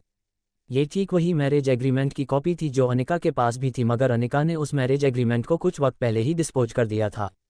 अनिका ने उस एग्रीमेंट को फोल्ड करके अपने पर्स में रख लिया। जब रोहित ने अनिका को एग्रीमेंट अपने पर्स में रखते हुए देखा तो रोहित समझ गया था कि यह अनिका नहीं बल्कि डॉक्टर अमृता की सोच थी। किसी भी सबूत को पीछे ना छोड़ा जाए और इस एग्रीमेंट को वह घर ले जाकर पूरी तरह से जलाकर डिस्ट्रॉय कर देगी। रोहित के पास ही खड़े आशीष के चेहरे पर भी मुस्कान आ गई थी। आशीष ने भी ठीक वही सोचा था जो रोहित सोच रहा था। Sunshine international school. जैसे ही आर्यन स्कूल में रिया की यूनिफॉर्म पहनकर पहुंचा, सारे बच्चों ने आर्यन को चारों ओर से घेर लिया। बच्चे आर्यन से कहने लगे, रिया तुम्हारी कल की लाइव स्ट्रीम कितनी एक्साइटिंग थी, हमें तो बहुत मजा आया। तुम तो एक जीनियस हो। क्राउड के बीच में से रास्ता बनाते हुए यश आर्यन के बिल्कुल पास आकर खड़ा हो गया और कहने लगा, बॉस क्या आपने देखा, मैंने आपको वर्चुअल गिफ्ट्स भेजी थी, पूरे 5 लाख रुपए की गिफ्ट भेजी थी मैंने, बहुत मेहनत करके मैंने वह पैसे बचाए थे। आसपास खड़े बच्चे भी आर्यन से कहने लगे, मैंने भी। किसी ने कहा कि मैंने 1 लाख रुपए की गिफ्ट दी है तो किसी ने कहा मैंने 3 लाख रुपए की गिफ्ट दी है। सारे बच्चों के शोर के बीच नन्ही सी पिंकी ने आर्यन के ठीक पीछे खड़े होकर अपनी धीमी और सॉफ्ट आवाज में कहा, मैंने भी तुम्हें टोकन भेजी थी, अमाउंट तो मुझे पता नहीं है मगर हाँ मैंने बहुत सारे टोकन भेजे थे। सारे बच्चों की आवाज में आर्यन ने पिंकी की आवाज बड़े गौर से सुनी थी। आर्यन ने जब मुड़कर पीछे देखा तो नन्ही सी पिंकी की छोटी छोटी आंखें आर्यन को देखकर चमकने लगी थी। पिंकी की आवाज इतनी सुरीली थी कि आर्यन को पिंकी की आवाज सुबह सुबह अपने विला में आती हुई कोयल की आवाज जैसी लग रही थी। आर्यन ने आंखों ही आंखों में पिंकी को अप्रिशिएट किया और अपनी बेंच पर जाकर बैठ गया। क्लास के बच्चे ये देखकर हैरान हो गए थे कि हमेशा एनर्जेटिक और मस्ती करने वाली रिया आज बिल्कुल शांत बिहेव कर रही हैं। आर्यन ने अपनी बैग से मैथमेटिक्स की कुछ किताबें निकाली और प्रॉब्लम सॉल्व करने लगा। अभिषेक आर्यन को रिया समझकर उसके पास आकर बात करने की कोशिश करने लगा। तभी अभिषेक ने देखा आर्यन मैथमेटिक्स के प्रॉब्लम सॉल्व कर रही थी। रिया को मैथमेटिक्स के प्रॉब्लम सॉल्व करते हुए देखकर आर्यन के सामने खड़े अभिषेक को शॉक लग गया। अभिषेक कंफ्यूज चेहरे से रिया को घूर घूर कर देखने लगा क्योंकि इस वक्त रिया जिन क्वेश्चन को सॉल्व करने की कोशिश कर रही थी वह अपने स्टैंडर्ड से 2 ग्रेड हाई स्टैंडर्ड के क्वेश्चन थी। कुछ देर हैरानी से आर्यन को देखने के बाद अभिषेक चुपचाप वहां से निकल गया। क्लास में टीचर ने भी रिया के इस अलग बिहेवियर को नोटिस किया था मगर स्कूल की टीचर को पता था कि किस तरह पिछले दिनों में मिसेस सिमरन मेहरा ने नन्ही सी रिया का मेंटल टॉर्चर किया था और टीचर को लगा कि शायद इसी कारण से रिया आज क्लास में चुपचाप बैठी थी। टीचर्स को जब रिया पर सिंपैथी आने लगी तब लंच टाइम में सारे टीचर अपने टिफिन से अच्छा खाना लाकर आर्यन को देने लगे क्योंकि सारे टीचर को पता था कि रिया को अपने घर से आए हुए टिफिन में बॉइल्ड वेजिटेबल्स और ब्रेड बटर बिल्कुल पसंद नहीं है। आर्यन ने लोगों से कभी भी एक साथ इतना प्यार नहीं पाया था। लोगों का इस तरह से आर्यन के साथ प्यार से बात करना, कभी उसके गालों पर हाथ फेरना तो कभी पीठ थपथपाना, ये सब कुछ आर्यन के लिए काफ़ी नया था। शायद कहीं ना कहीं आर्यन ये सब कुछ इतने सालों से मिस कर रहा था। स्कूल की दीवारों को देखकर आर्यन को ऐसा लगा जैसे सालों बाद किसी ने आर्यन को खुले आकाश में उड़ने के लिए फ्री छोड़ दिया था। जब आर्यन ये सब कुछ अपने मन ही मन सोच रहा था तब अचानक ही उसके कंधे पर एक नन्हा सा हाथ आया। जब आर्यन ने मुड़कर देखा तो नन्ही सी पिंकी अपनी छोटी छोटी आंखों से आर्यन को देखते हुए उसे रुक रुक कर पूछने लगी, रिया क्या आज तुम एक बॉय हो? नन्ही पिंकी के मुंह से ये सुनते ही आर्यन हैरान हो गया और अपनी हैरानी में बिना कुछ सोचे आर्यन ने पिंकी से पूछा, इस बात का तुम्हें कैसे पता चला? एक हाथ से अपने कान खुजाते हुए पिंकी ने आर्यन के सामने नजरें झुका दी और धीमी आवाज में कहने लगी, क्योंकि जब तुम लड़की होती हो तब बहुत उछलकूद करती हो, सबके साथ बहुत मस्ती करती हो, तुम स्कूल में सबकी फेवरेट हो, इसलिए तुम्हारे साथ बात करने का मुझे मौका ही नहीं मिलता। तुम दूसरे बच्चों के बीच घिरी होती हो मगर जब तुम लड़का होती हो तब मुझे मौका मिलता है तुम्हारे साथ बात करने का। आर्यन हैरान होकर पिंकी को देखने लगा। पिंकी धीरे से आर्यन के पास आए और उसके कान में कहने लगी, तुम चिंता मत करो रिया, मेरे डैड ने कहा है कि वह सब कुछ ठीक कर देंगे और हमारे स्कूल की डांस टीचर को भी चेंज कर देंगे। मुझे लगता है डैड ने अपना काम करना शुरू कर दिया होगा। आज मिश्का भी स्कूल में दिखाई नहीं दे रही है। पिंकी की बात सुनकर आर्यन को दाल में कुछ काला नजर आने लगा था। क्या उसकी बहन रिया को स्कूल की डांस टीचर परेशान कर रही थी? जिस तरह से नन्ही सी पिंकी आर्यन के कान में बात कर रही थी, आर्यन के कान और गले के पास गुदगुदी सी महसूस होने लगी थी।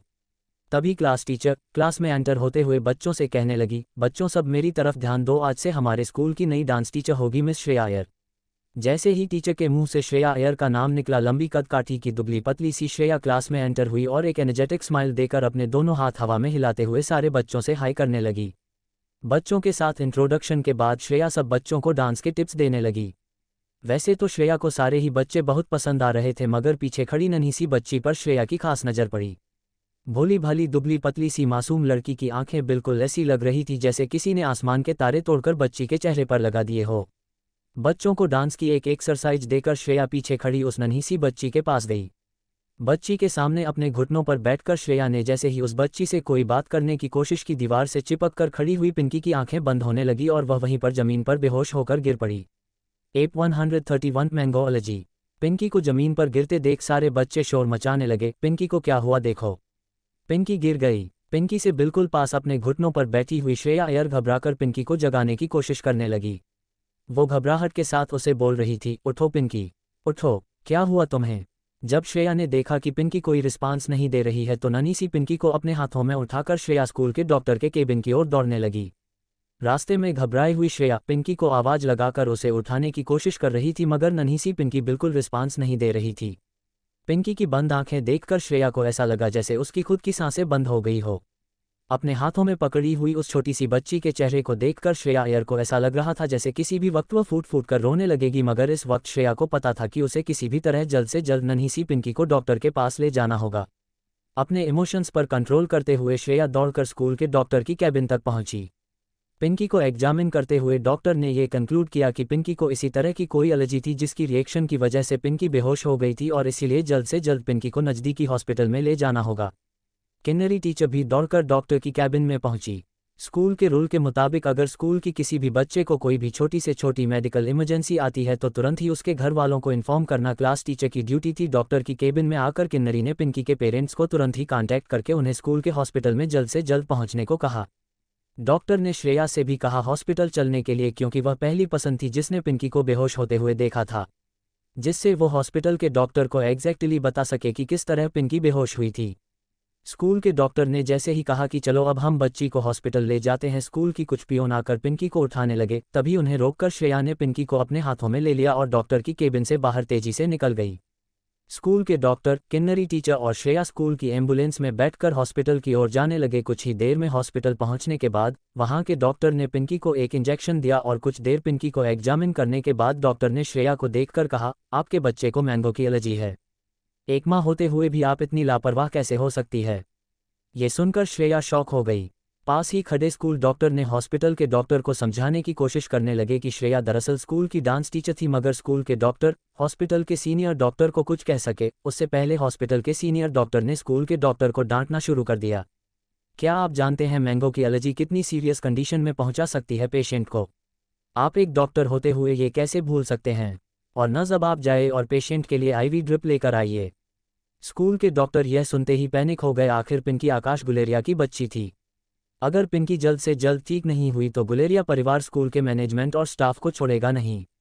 हॉस्पिटल के डॉक्टर ने पिंकी के लिए कुछ मेडिसिन प्रिस्क्राइब की। हॉस्पिटल के वार्ड बॉयज पिंकी को बगल वाले कमरे में ले जाया गया, लेकिन कमरे में एक भी बेड खाली नहीं था, बस एक एग्जामिनिंग चेयर थी और कुछ एग्जामिनिंग मशीन थी। जब नर्स कंफ्यूज हो गई कि आखिर वो पिंकी को कहाँ सुलाकर उसे इव ड्रिप लगाए, तब श्रेया ने वार्ड बॉय के हाथों से पिंकी को अपने हाथ में ले लिया और खुद चेयर पर बैठ गई। श्रेया ने पिंकी को अपनी गोद में सुला दिया।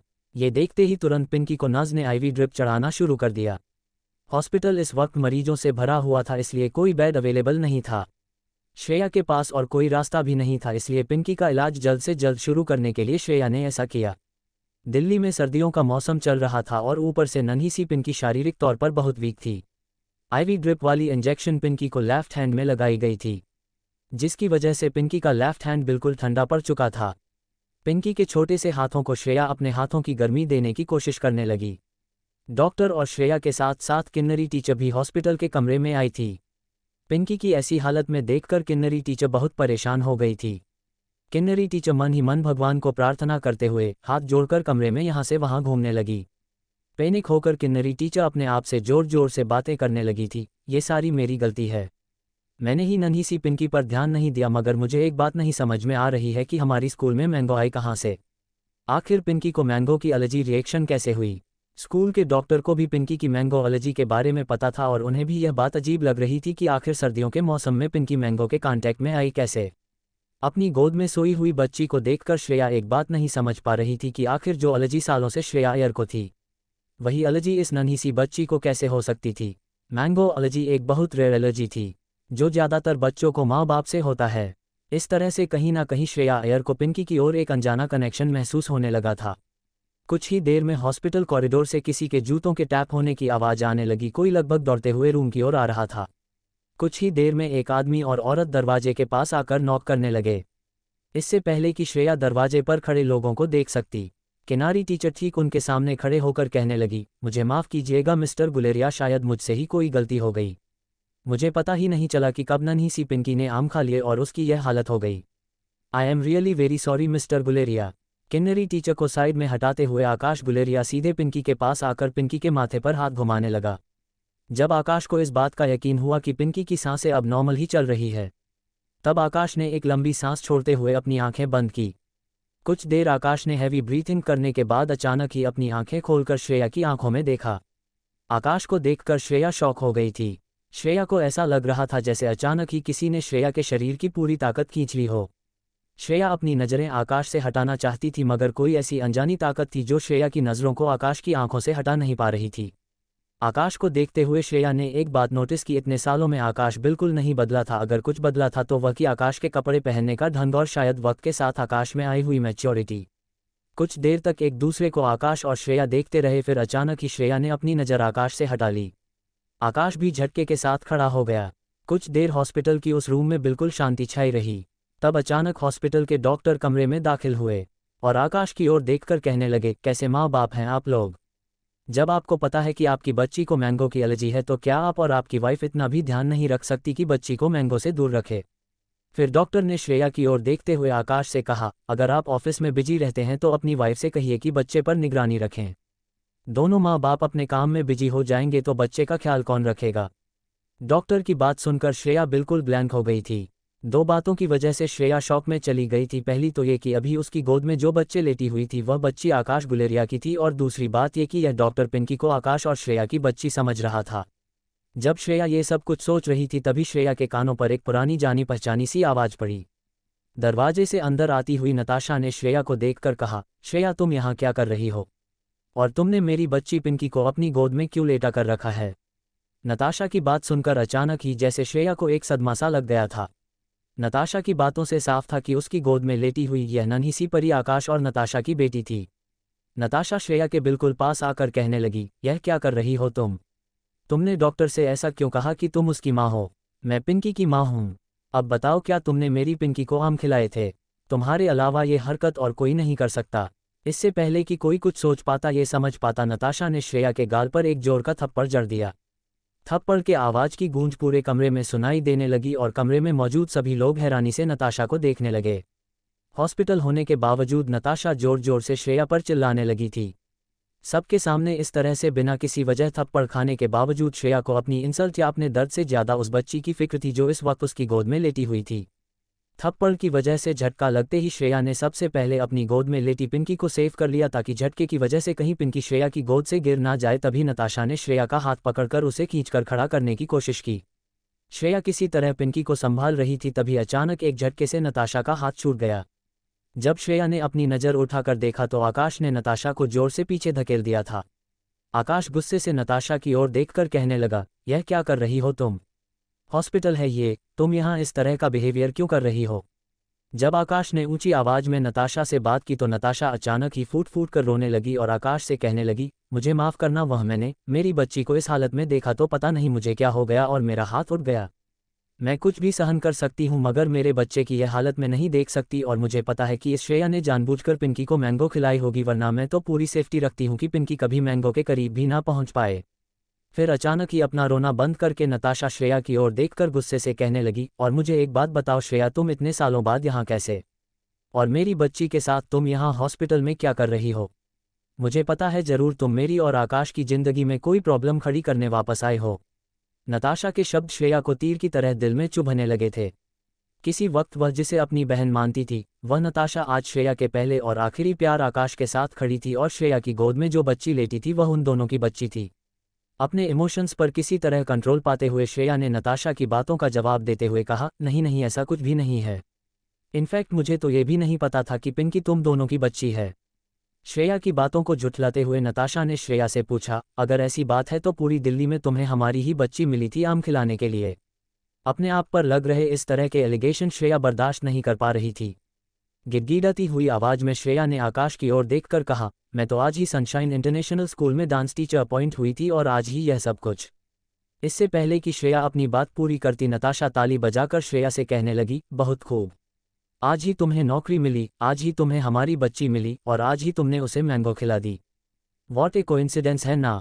अरे दिल्ली में और दुनिया में इतनी सारी स्कूल है जहां पर तुम्हें आसानी से डांस टीचर की नौकरी मिल सकती है, फिर तुमने उसी स्कूल को चुना जहां हमारी बच्ची पढ़ती है। क्या तुम हमें बेवकूफ़ समझती हो कि इतनी सी बात हमें नहीं पता चलेगी? जरूर तुम प्लान करके हमारी जिंदगी में कोई प्रॉब्लम खड़ा करना चाहती हो। जब नताशा इस तरह के एलिगेशन श्रेया पर डाल रही थी तब आकाश चुपचाप खड़ा सब कुछ सुन रहा था। श्रेया को जितनी नताशा की बातें चुभ रही थी उससे कहीं ज्यादा आकाश की खामोशी श्रेया को चुभने लगी थी। नताशा ने अपने हाथ आगे बढ़ाकर श्रेया से कहा, अब लाओ मेरी बच्ची, मुझे वापस दे दो। हमने वीवीआईपी वार्ड में इसे एडमिट करवाया है। अब तुम्हारी यहाँ कोई ज़रूरत नहीं, चली जाओ तुम यहाँ से और मेरी बच्ची मुझे वापस दे दो। नताशा बार बार मेरी बच्ची पर जोर देकर श्रेया से पिंकी को लौटाने को कह रही थी। श्रेया अपनी गोद में लेटी हुई बच्ची से दूर नहीं होना चाहती थी, मगर श्रेया ये भी समझती थी कि आखिर पिंकी आकाश और नताशा की बेटी थी और पिंकी पर बस उन्हीं का हक था। किसी तरह हिम्मत करके जब श्रेया ने अपनी गोद में लेटी बच्ची को अपने माँ बाप के हवाले करने की कोशिश की तब श्रेया को अपनी उस बच्ची की याद आई जिसे जन्म देने के बाद उसने खो दिया था। नन्ही सी पिंकी की बंद आंखों और सूखे से होंठ को देखकर अचानक ही श्रेया की आंखों में आंसू आ गए। पिंकी को अपने दोनों हाथों से बहुत संभालते हुए श्रेया ने पकड़ लिया और फिर खड़ी होकर वह पिंकी को नताशा के हवाले करने लगी। तभी बेहोशी में बदबदाते हुए पिंकी ने अचानक ही श्रेया का टी शर्ट अपने नन्हे से हाथों से पकड़ लिया और कहने लगी, मम्मा मुझे छोड़कर मत जाओ, मुझे मत छोड़ो। App 132 love triangle. बेहोशी में बोल रही पिंकी की पतली और सॉफ्ट आवाज़ सुनकर श्रेया का दिल जैसे पिघलने लगा था। श्रेया भी नहीं चाहती थी कि वह अपनी गोद में लेटी हुई इस नन्ही सी गुड़िया को किसी के हवाले करें। पता नहीं क्यों मगर श्रेया, जिसका इस नन्ही सी बच्ची से आज से पहले कभी मिलना तक नहीं हुआ था, उसे अपने हाथों में रखकर श्रेया को ऐसा लग रहा था जैसे श्रेया की गोद में लेटी इस बच्ची के लिए यही सबसे सेफ जगह है। श्रेया को ऐसा लग रहा था जैसे इस बच्ची के मुंह से मम्मा शब्द सुनने के लिए ही वह इतने सालों से तरस रही थी। नन्ही सी गुड़िया को जब श्रेया गौर से देखने लगी, श्रेया कुछ सोच में पड़ गई। तभी नताशा श्रेया के पास तेजी से आए और जोर जोर से श्रेया से कहने लगी, देखो बेटा, मम्मा तो यहाँ है। ये तुम किसी और को मम्मा कह रही हो? आ जाओ मेरे पास, मैं तुम्हें अपनी गोद में उठा लेती हूँ। नताशा ने जैसे ही यह कहा, श्रेया अपने ख्यालों से बाहर आए और उसे सच्चाई का एहसास हुआ कि आखिर इस बच्ची की असली माँ तो नताशा है। नताशा ने अपने हाथों से पिंकी को पकड़ लिया और पिंकी को अपनी गोद में खींचने लगी। पिंकी की नन्ही उंगलियों ने मजबूती से श्रेया का टी शर्ट पकड़ रखा था। नताशा ने अपने एक हाथ से पिंकी का हाथ खींचने की कोशिश की। नताशा इतनी जोर से पिंकी का हाथ खींच रही थी कि उसे देखकर श्रेया अपने आप को रोक नहीं पाए और श्रेया ने नताशा का हाथ पकड़ लिया और उसे कहा, यह क्या कर रही हो तुम? थोड़ा आराम से, उसे दर्द होगा। श्रेया की इस बात पर बिगड़ते हुए नताशा ने श्रेया से कहा, वह मेरी बच्ची है, मुझे मत सिखाओ मुझे उसके साथ क्या करना है, छोड़ दो अब उसे। श्रेया ने धीरे से नन्ही सी पिंकी की उंगलियों को अपनी टी शर्ट से हटाने की कोशिश की। जिस तरह नताशा बार बार मेरी बेटी कह रही थी, वह सुनकर श्रेया को ऐसा लग रहा था जैसे कोई श्रेया की अपनी बच्ची को खुद की बच्ची बता रहा था। नताशा जबरदस्ती श्रेया की गोद में लेटी हुई पिंकी को अपनी बाहों में लेना चाहती थी, मगर बेहोशी की हालत में भी साफ पता चल रहा था कि नन्ही सी पिंकी श्रेया की गोद से बाहर आना नहीं चाहती थी। ये देखते हुए नताशा ने अपना फोर्स बढ़ा दिया। श्रेया नताशा को ऐसा करते हुए रोकना तो चाहती थी, मगर वह एक बच्ची की मां को कैसे रोके वह उसे समझ नहीं आ रहा था। पिंकी की ऐसी हालत देखकर श्रेया की आंखों में आंसू आ गए। वो किसी तरह नताशा को रोकना चाहती थी, तभी आकाश गुलेरिया की आवाज़ नताशा के कानों पर पड़ी, रुक जाओ नताशा, मुझे लगता है बेहोशी की हालत में पिंकी श्रेया को ही अपनी मां समझ बैठी है। मिसायर, अगर आपको ऐतराज ना हो तो क्या आप पिंकी को इसी तरह अपनी गोद में उठाकर वीआईपी वार्ड तक छोड़ सकती हैं? श्रेया को यकीन नहीं हो रहा था कि आकाश ने उसे अभी अभी मिस आयर कहकर बुलाया था। आकाश के मुंह से मिस आयर सुनकर श्रेया को ऐसा लग रहा था जैसे सामने खड़ा इंसान तो जाना पहचाना था, मगर उस इंसान का बर्ताव बिल्कुल बदल चुका था। श्रेया ने भी हिम्मत दिखाकर एक हल्की सी स्माइल देते हुए कहा, श्योर क्यों नहीं। ये कहकर श्रेया नन्ही सी पिंकी को पकड़कर उस हॉस्पिटल रूम से बाहर निकलकर वीआईपी वार्ड की ओर चलने लगी। श्रेया की ठीक पीछे आकाश चल रहा था। दोनों को इस तरह पिंकी के साथ जाते हुए देखकर नताशा ने अपने हाथों की मुट्ठी कस ली। दरअसल आकाश को अपने पास रखने की नताशा के पास सिर्फ एक ही चाबी थी और उस चाबी का नाम था पिंकी। इतने सालों में नताशा ने पिंकी को अपने से दूर कभी नहीं किया था और इसीलिए वह इतने सालों से आकाश के पास थी। आज इतने सालों बाद किसी ने नताशा से पिंकी को छीना था। नताशा को ऐसा लग रहा था जैसे श्रेया पिंकी को नहीं आकाश को नताशा से छीन रही थी। वीआईपी वार्ड में जैसे ही श्रेया ने पिंकी को हॉस्पिटल बेड पर लेटाया, नन्ही सी पिंकी ने श्रेया की उंगली पकड़ ली। सब लोग ये देखकर हैरान थे कि बेहोशी की ऐसी हालत में भी पिंकी श्रेया को अपने आप से दूर नहीं होने देना चाहती थी। किन्वी टीचर श्रेया के पास आए और बिल्कुल धीमी आवाज में श्रेया से कहने लगी, देखिए मिस श्रेया, ये सब कुछ जो भी हुआ है वह सनशाइन इंटरनेशनल स्कूल में हुआ है और अगर हमने इस वक्त गुलेरिया परिवार का साथ नहीं दिया तो हो सकता है वह लोग हमारी स्कूल पर कोई एक्शन उठाए। इसलिए मैं स्कूल मैनेजमेंट की तरफ से आपसे रिक्वेस्ट करती हूँ कि जब तक पिंकी स्टेबल नहीं हो जाती आप पिंकी के पास ही रहिएगा। शायद बेहोशी में वह आप ही को अपनी माँ समझने लगी है और अब आप अचानक अगर दूर चली गई तो पता नहीं पिंकी किस तरह रिएक्ट करेगी। और मुझे डर है कहीं उसकी तबीयत ज़्यादा बिगड़ ना जाए। पिंकी ने श्रेया की राइट हैंड की उंगली पकड़ी थी। श्रेया ने अपना राइट हैंड पिंकी के बगल में बेड पर रखा और पास रखे एक स्टूल पर बैठ गई और फिर किन्वी टीचर को आश्वासन दिया कि जब तक पिंकी ठीक नहीं हो जाती वह वहीं पर रहेगी। किन्वी टीचर और स्कूल के डॉक्टर ने श्रेया के इस जेस्चर के लिए उसे थैंक्स कहा। स्कूल के डॉक्टर ने इसके बाद आकाश गुलेरिया की सिग्नेचर स्कूल के एक फॉर्म पर ली और किन्वी के साथ स्कूल लौटने के लिए वीआईपी वार्ड से बाहर निकल गए। किन्नरी टीचर और डॉक्टर के जाने के बाद कमरे में अब सिर्फ 4 लोग बचे थे। नन्ही सी पिंकी, नताशा और बिना कुछ बोले बिना कुछ कहे एक दूसरे को बस देखे जा रहे आकाश और श्रेया। सालों बाद आकाश को इस तरह देखकर श्रेया के दिल में हल्का सा दर्द महसूस होने लगा था, मगर इस वक्त श्रेया का दिल और दिमाग दोनों नन्ही सी पिंकी की तबीयत पर था। जब श्रेया ने पिंकी को गौर से देखा तो बेड पर लेटी पिंकी की आंखें बंद थी और होंठ हल्के से खुले। पिंकी के गाल लाल थे और पिंकी के दोनों कान बाहर की ओर निकल रहे थे। पिंकी का चेहरा देखकर कहीं ना कहीं श्रेया को उसमें आकाश की फीचर्स नजर आ रहे थे। श्रेया ने सालों पहले सोचा था कि आकाश जितना हैंडसम लड़का अगर उसके साथ शादी करता है तो उनके भी बड़े क्यूट बच्चे होते। आज बिल्कुल परी जैसी लगने वाली पिंकी ठीक श्रेया की नज़रों के सामने थी और वह आकाश की बेटी भी थी। फर्क सिर्फ इतना था कि इस नन्ही परी पर श्रेया का कोई हक नहीं था। 2 घंटे बीत गए थे, पिंकी को होश नहीं आया था। 2 घंटों तक अपना हाथ पिंकी के हाथ में रखी हुई श्रेया ने करवट भी नहीं ली थी। श्रेया ने अपना दूसरा हाथ अपनी कमर पर रखा। अचानक ही श्रेया को पेट में दर्द महसूस होने लगा था। श्रेया ने सुबह से कुछ खाया नहीं था। अचानक ही आकाश अपनी जगह से उठकर कमरे से बाहर चला गया। आकाश के जाते ही नताशा श्रेया के पास आए और धीमी आवाज में श्रेया से कहने लगी, मुझे माफ़ कर देना Shreya, I am really sorry, मैंने शायद तुम्हें गलत समझा। हमेशा आंखों में और अपने चेहरे पर एनर्जेटिक मुस्कान रखने वाली श्रेया नताशा की इस बात को रिएक्ट ना करते हुए पास वाली खिड़की से बाहर देखने लगी और कहा, इट्स ओके। श्रेया के मुंह से ये सुनते ही नताशा ने एक लंबी सांस छोड़ी और श्रेया की ठीक बगल में एक स्टूल रखकर उस पर बैठ गई। पिंकी की ओर देखते हुए नताशा ने श्रेया से कहा, पिंकी मेरी और आकाश की इकलौती बच्ची है। जब से उसका जन्म हुआ है उसकी हेल्थ अच्छी नहीं रहती है और इसीलिए शायद मुझे और आकाश को उसकी इतनी चिंता रहती है। पता नहीं पिंकी को आज डिस्चार्ज मिलेगा या नहीं। पिंकी को मेरे और आकाश के साथ ही सोना पसंद है। नताशा की बातें सुनकर खिड़की से बाहर देख रही श्रेया की आंखों से अचानक आंसू टपकने लगे। कहीं ना कहीं श्रेया को ये लग रहा था कि जो जिंदगी आकाश के साथ गुजारने के सपने श्रेया ने देखे थे वह आज नताशा जी रही थी। अचानक श्रेया को आकाश के साथ गुजारे वह दिन याद आने लगे जब सुबह सुबह